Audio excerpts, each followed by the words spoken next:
All India Radio presents Morning News.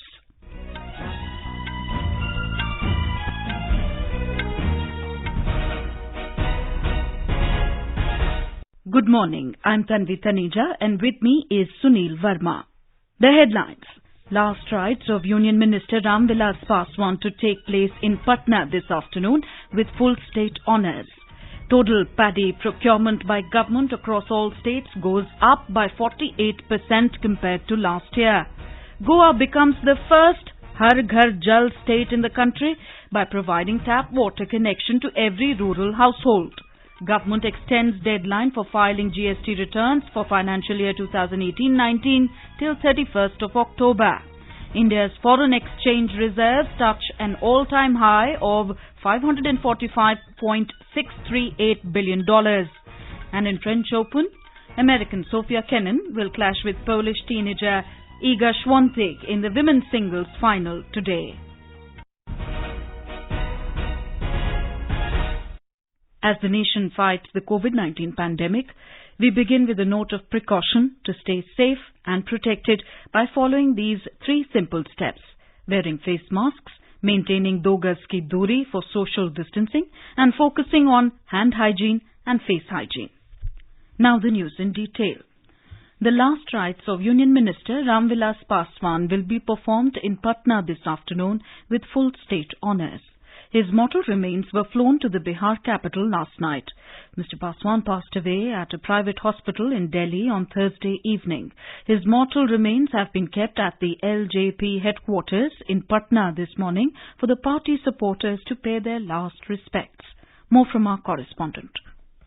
The last journey of the departed leader will begin from his family residence in Patna. Large number of party leaders from different political parties paid their tributes to the leader of the marginalized people, Ram Vilas Paswan, at Vidhan Sabha premises and LJP party office in Patna. During the time of polls, sadness and silence swept in his ancestral village, Saharbanni, in Khagaria district due to his untimely demise. Ram Vilas Paswan, during his 5 decades of politics, remained part of different governments. People remember him for the decisive steps in the governance. The East Central Railway headquarters was brought to Hajipur due to his attempts as railway minister. Dharmendra Kumar Rai, AIR News, Patna. President Ramnath Kovind and Prime Minister Narendra Modi paid their last respects to the LJP leader. The President visited the residence of the departed leader in Delhi yesterday to pay his tributes. The Prime Minister also visited the residence and met the family members of Paswan. Union Ministers Rajnath Singh, Amit Shah, Ravi Shankar Prasad and Dr. Harshvardhan and BJP President JP Nadda and a host of other leaders from various political parties paid their last respects. The Union Cabinet also condoled the demise of the Consumer Affairs, Food and Public Distribution Minister. During its meeting, the Cabinet observed 2-minute silence in honour of the departed leader. In its resolution, the Cabinet said, in his passing away, the nation has lost an eminent leader, a distinguished parliamentarian and an able administrator. The government has said that the total procurement of paddy across all the states in the country has increased by 48% from 17.7 lakh tonnes last year to over 26 lakh tonnes this year. The Agriculture Ministry said in the ongoing Kharif season, Punjab registered an unprecedented increase of procurement from 1.76 lakh tonnes last year to around 16 lakh tonnes this year, which is more than 900% of the Kharif procurement so far as compared to last year. The ministry said in Tamil Nadu, paddy procurement was 9,517 tonnes as against 320 tonnes last year. Similarly, in Uttar Pradesh, paddy procurement so far in the Kharif marketing season 2020-21 has been 4,423 tonnes this year as against 92 tonnes last year on 8th of October. It said both the states have seen a significant jump in procurement. Goa has become the first Har Ghar Jal state in the country by providing tap water connection to every rural household. The state has provided tap water connection to 230,000 rural households.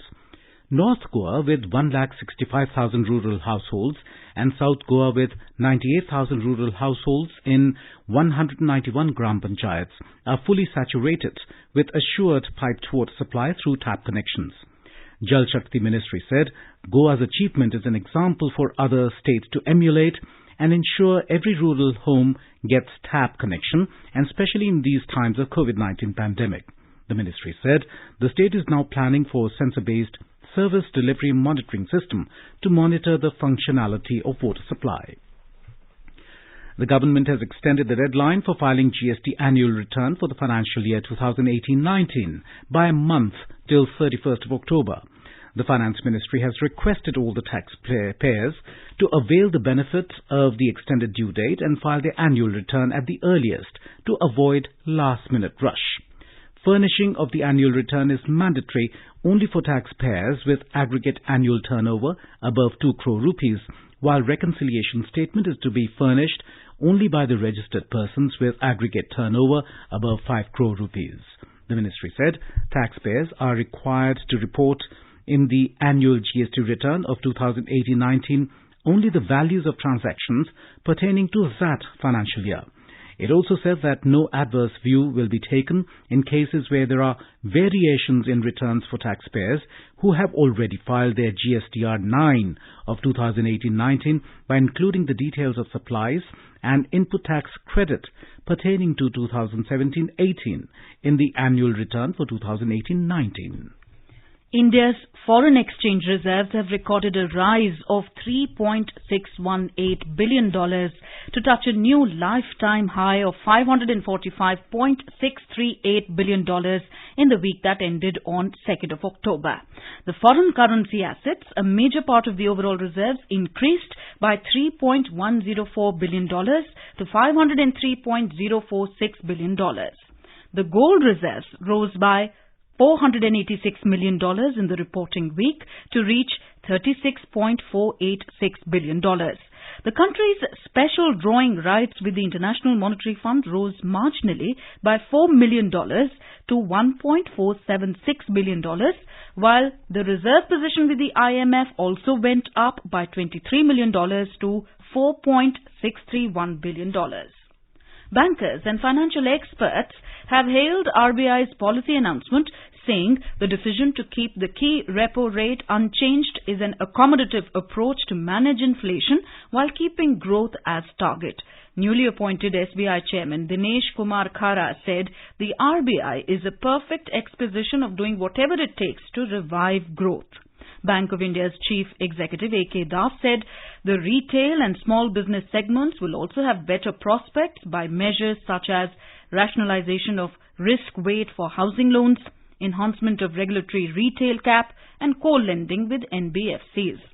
Punjab National Bank's MD and CEO S.S. Mallikarjuna Rao welcomed the targeted long-term repo operations worth 1 lakh crore rupees and said it will support economic growth. HDFC Bank's chief economist Abhik Barua said there is a significant probability of a rate cut in February, if not in December itself, as inflation moderates. Indian Bank's MD and CEO Padmaja Chunduru said the RBI's assurance on maintaining comfortable liquidity conditions will assure the markets and at the same time enable the government to go ahead with its borrowing program smoothly. Indian Banks Association's Deputy Chairman Raj Kiran Rai, who also heads the Union Bank of India, said the policy signals are tilted more towards augmenting growth momentum in the economy. He added that all the announcements are focused on ensuring liquidity and effective monetary transmission. Prime Minister Narendra Modi will launch the physical distribution of property cards under the Swamitva scheme tomorrow through video conferencing to transform rural India and empower millions of people. The Swamitva scheme, which was launched in April this year, aims to provide the record of rights to village household owners in rural areas and issue property cards. The scheme is being implemented across the country in a phased manner over a period of 4 years and will cover around 6,62,000 villages of the country. The launch will enable around 1 lakh property holders to download their property cards through the SMS link delivered on their mobile phones. This would be followed by physical distribution of the property cards by the respective state governments. These beneficiaries are from 763 villages across 6 states, including 346 from Uttar Pradesh, 221 from Haryana, 100 from Maharashtra, 44 from Madhya Pradesh, 50 from Uttarakhand, and 2 from Karnataka. Minister of State for External Affairs, V. Muralidharan, has said that the Non-Aligned Movement, NAM, has potential to take lead in addressing the primary issues of current times that demand global cooperation. Addressing the virtual ministerial meeting of the NAM, Mr. Muralidharan said, individual members must stop and think before raising issues that are not on the agenda and which find no resonance in the wider membership. He said, the NAM never was and never can be a platform for pursuits aimed at undermining the territorial integrity of a state by another state.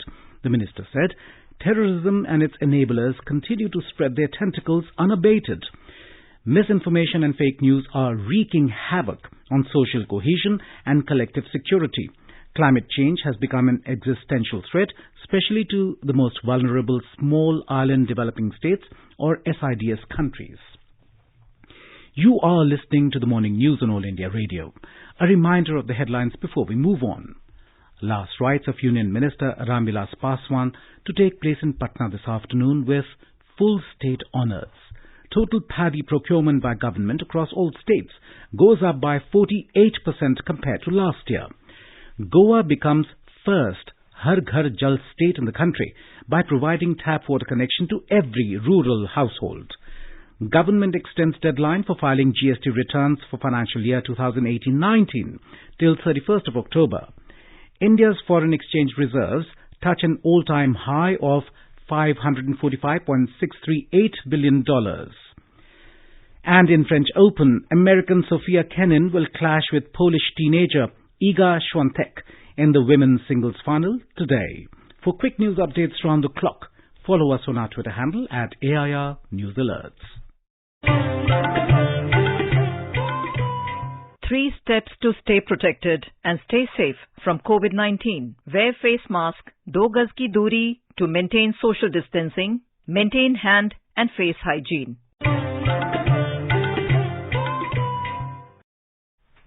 The government today said that for the first time since 9th of September, active cases of COVID-19 have fallen under the 9 lakh mark yesterday. In a tweet, the Health Ministry said this indicates a trend of a steady decline in active cases. This decline has been possible due to decrease in number of active cases in 20 states and union territories over the last month. The ministry said centre's focused strategy of timely, high and widespread testing combined with prompt isolation, efficient tracking and effective treatment over a sustained period have resulted in these encouraging outcomes. The ward war rooms started in all 24 wards of the Brihan Mumbai Municipal Corporation for the allocation of beds to COVID-19 patients is running uninterrupted service since its start in June 2020.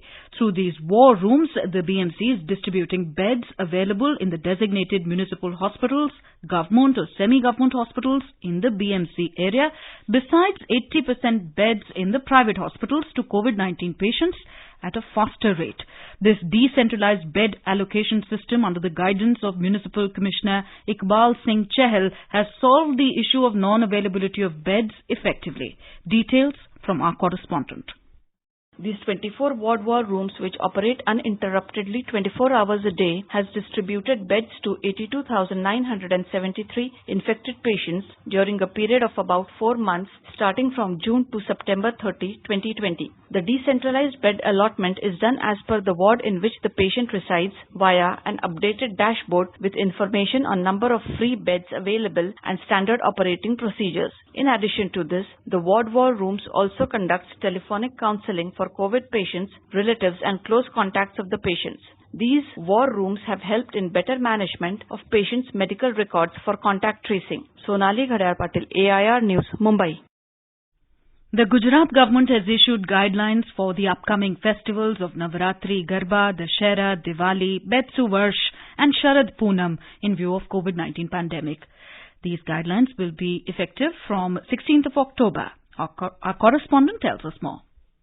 As per the guidelines, no public events of Garba will be allowed during the Navratri. Garbi, Murti installation, Puja and Aarti will be allowed in the open space, but touch of photo or Murti will not be allowed. Similarly, distribution of prasad will not be allowed. If such functions are held in indoor venues, maximum 200 people will be allowed with the 50% limit of total capacity. All permission is subject to the observance of COVID-19 protocol. Mass events like fairs, processions, exhibitions, Ravan Dahan and Ramlila are banned. Meanwhile, 1,243 new cases of COVID-19 recorded in Gujarat during the last 24 hours. 1,518 patients recovered and discharged from the various hospitals. The recovery rate has reached up to 86.76%. Yogesh Pandya, Air News, Ahmedabad.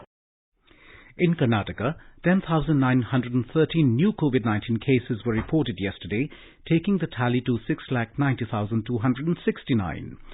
At the same time, 9,091 people recovered and were discharged from various hospitals in the state.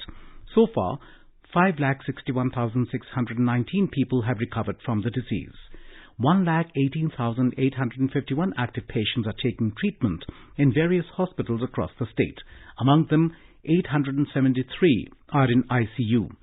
114 COVID patients lost their lives and the total fatalities have gone up to 9,789. The state conducted 1,09,980 COVID tests yesterday and the total number of tests has gone up to 57,39,530. Among the new cases, Bengaluru reported 5,009, followed by Mysuru 826, Hassan 489, Davanagere 450 and Chitradurga with 418. We have a report.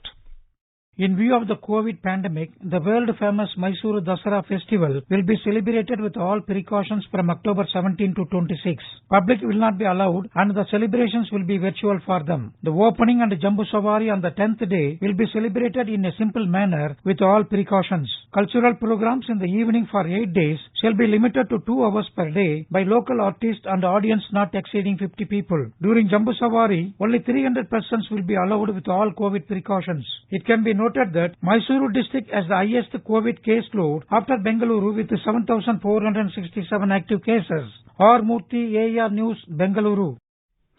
In Tamil Nadu, more than 95,000 people underwent the COVID-19 tests on a single day yesterday. It has taken the total number of tests so far to nearly 81.42 lakh. 5,185 people were confirmed positive for the virus in the last 24 hours. The total infections have mounted to 6.46 lakh, while the recoveries have soared up to nearly 5.92 lakh. More from our correspondent. Chennai continues to report more cases of COVID-19 as compared to the other districts in Tamil Nadu, reflecting its huge population. However, as a positive indicator, the case doubling time in the city has gone up to an average of 93 days when all its 15 zones are taken together. Meanwhile, the Chennai Corporation has reintroduced the concept of containment zones recently. Those clusters like a street or a bunch of contiguous streets having 3 or more index cases are declared as containment zones. Index cases are those who do not know from where they got the infection. If 5 or more new patients with known contact history are reported from a particular area, that is also considered as a containment zone. Currently, 70 such containment zones are there in the city. In such places, the infection control measures are being undertaken in a more stringent manner. Jai Singh, AR News, Chennai. Professor Anjan Trikha, Chairperson Medical Managerial Group, COVID Center, All India Institute of Medical Sciences, New Delhi says, if you follow 3 steps enumerated by Prime Minister Narendra Modi, you're very unlikely to catch coronavirus. The key things which are necessary to save you from COVID infection are hand washing, wearing a mask and maintaining social distance. The vaccine, you don't know when it will come. These are the 3 important parts of a corona behavior vaccine. You wear a mask because it avoids you to get infection from any other person who may be having it or who may be a carrier to this coronavirus. You maintain 3-meter distance because if you have people away from you, they are unlikely to infect you. and you wash your hands again and again in a day, because you may touch your nose or mouth or ears or eyes, and you may carry these virus on your hands from tables or from meeting other people, so they can go into your throat or your body and infect you. So please wash your hands frequently with soap and water for about 20 seconds, and if you follow these things, it's unlikely that you will ever get COVID infection. This is All India Radio giving you the news. चलो मिलकर एक शुरुआत करें, चलो एक फैसला आज करें, मास्क नहीं तो टोकेंगे, कोरोना को रोकेंगे, चलो एक इरादा करते हैं, चलो खुद से वादा करते हैं, मास्क नहीं तो टोकेंगे, कोरोना को रोकेंगे. You're with us on the morning news. In Chhattisgarh, process for the by-election to Marwahi Assembly constituency began yesterday with the issuance of notification. Polling will be held on November 3rd. More from our correspondent.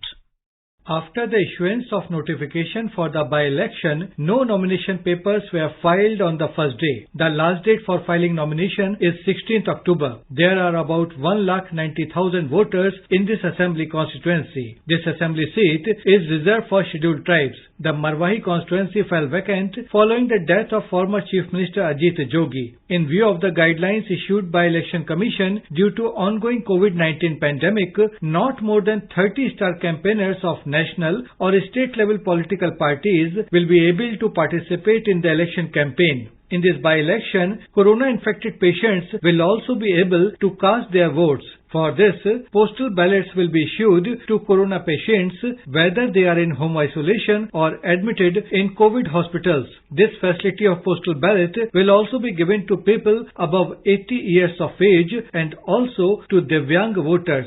Vikalp Shukla, AIR News, Raipur. In Madhya Pradesh, the Election Commission has issued new guidelines regarding star campaigners keeping COVID-19 in focus. By-elections are being held in 28 assembly seats in the state. The process of submitting the nomination papers has already started. All these seats are to be voted on November the 3rd. A report. In view of the corona pandemic, the Election Commission has reduced the number of star campaigners for recognized national and state political parties from 40 to 30. The number of star campaigners has been reduced from 20 to 15 for registered unrecognized political parties. Joint Chief Electoral Officer D.K. Jain said that from the notification date of nomination, all parties will now be able to submit the list of star campaigners for 10 days instead of 7 days. For the permission of the meeting or program of star campaigners, an application has to be submitted to the concerned district election officer 48 hours in advance. Meanwhile, the number of COVID-19 cases in the state climbed up to more than 1,43,000 after 1,607 new cases were reported in the past 24 hours. Sanjeev Sharma, AIR News, Bhopal. Prime Minister Narendra Modi has congratulated Sheikh Nawaf Al Ahmad Al Jaber Al Sabah for assuming charge as the Emir of the State of Kuwait. In a tweet, Mr. Modi also congratulated Sheikh Mishal Al Ahmad Al Jaber Al Sabah on taking charge as the Crown Prince. The Prime Minister said that he is confident that Kuwait will continue to play an important global role under their leadership. He said the historic India-Kuwait friendship will be further strengthened. In a bid to prevent crowding in Mumbai's local trains, the Central Railways will run 22 additional services from today. While 18 of these services will be operated on the main line, the remaining 4 will run on the harbour line. These additional trains will not halt at Thanshet and Umbarmali stations on Chhatrapati Shivaji Maharaj Terminus Kasara route and Shelu station on CSMT Karjat route. In case of Harbour Line, the trains between CSMT Panvel will halt at all stations except Rai Road, Cotton Green, King's Circle, Chuna Bhati and Mansarovar. Today is World Mental Health Day. The day is observed every year on 10th of October to raise awareness about mental health issues and provide information on different programs on treatment of mental illness. Health Minister Dr. Harshvardhan has said that due to lack of awareness about mental health issues as well as stigma attached to mental illness, people hesitate to come forward and seek medical help. He reiterated the commitment of the government to provide comprehensive and quality mental health services. The minister appealed to the people to make use of available mental health care services. Our government is committed to providing comprehensive and quality mental health care services and is constantly aiming to improve them in the country. The National Mental Health Program is being implemented in all the states and UTs to increase availability and accessibility of basic mental health services through public health care facilities up to district level and to enhance awareness about various mental health issues in the country. In French Open tennis, American player and 2020 Australian Open winner Sofia Kenin will clash with Polish teenager Iga Świątek in the women's singles final today. Kenin defeated Czech Republic's Petra Kvitova 6-4, 7-5 on Thursday to enter the finals.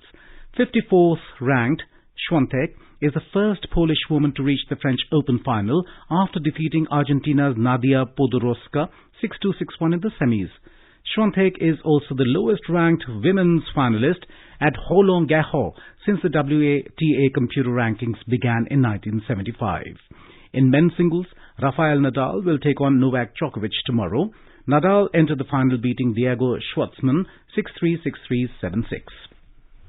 In IPL cricket, Delhi Capitals beat Rajasthan Royals by 46 runs at Sharjah in UAE last night. Delhi Capitals scored 184 for 8 in the stipulated 20 overs. In reply, Rajasthan Royals were 138 all out in 19.4 overs. Rajasthan had won the toss and elected to field. Two matches will be played today. In the first match, Kings 11 Punjab will take on Kolkata Knight Riders at Abu Dhabi, while Chennai Super Kings will meet Royal Challengers Bangalore in Dubai in the second encounter. Now let us take a look at the weather update for the day. National capital Delhi will have mainly clear sky. The minimum temperature was recorded at 20 degrees Celsius and the maximum will be around 35 degrees. In Mumbai, there will be generally cloudy sky. The minimum temperature was 27 degrees Celsius and the maximum will be around 33. Chennai will have generally cloudy sky with light rain or drizzle expected. The temperature will hover between 27 and 35 degrees Celsius. Kolkata will have partly cloudy sky with a possibility of moderate rain or thunderstorm. The minimum temperature in the metropolis was 27 degrees Celsius while the maximum will be around 33 degrees. In the Union Territory of Jammu and Kashmir, the minimum temperature was 19 degrees Celsius in Jammu, while the maximum will be around 34. The city will have a mainly clear sky. Srinagar and Ladakh will also have mainly clear sky, while the temperature in Srinagar will hover between 5 and 27 degrees Celsius.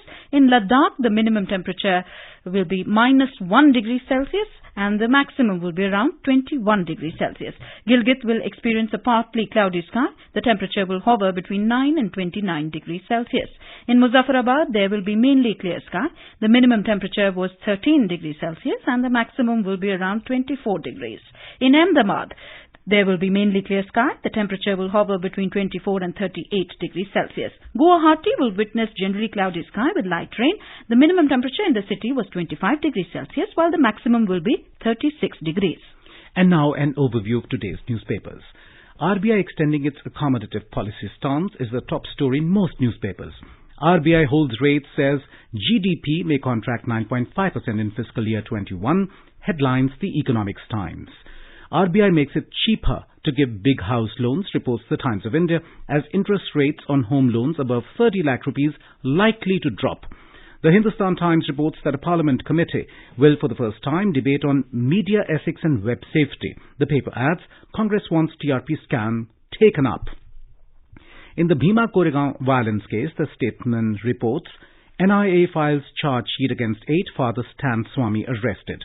The Asian Age writes, Nobel Peace Prize awarded to World Food Programme of the UN as it provided food to 100 million people in 88 countries last year.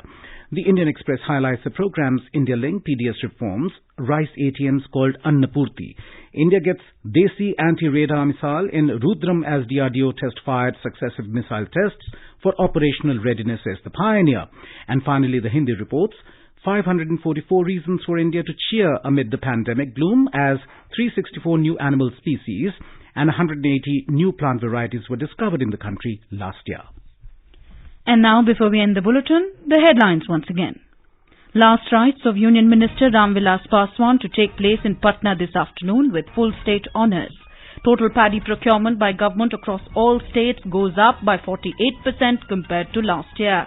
Goa becomes the first Har Ghar Jal state in the country by providing tap water connections to every rural household. Government extends deadline for filing GST returns for financial year 2018-19 till 31st of October.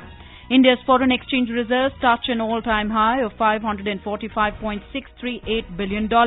And in French Open, American Sofia Kenin will clash with Polish teenager Iga Świątek in women's singles final today. And with that, we end the morning news. Have a nice day.